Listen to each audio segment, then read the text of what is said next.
আর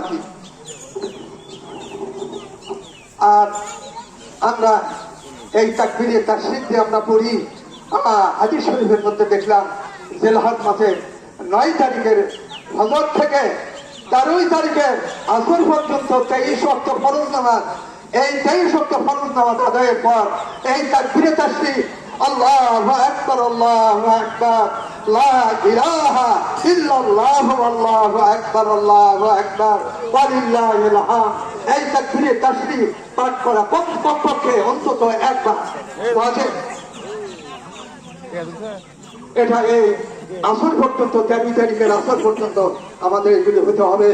এগুলি সব আল্লাহ তাআলা অর্জন করার জন্য আল্লাহ তাআলা আমাদেরকে জিলহজ মাস দান করেছেন।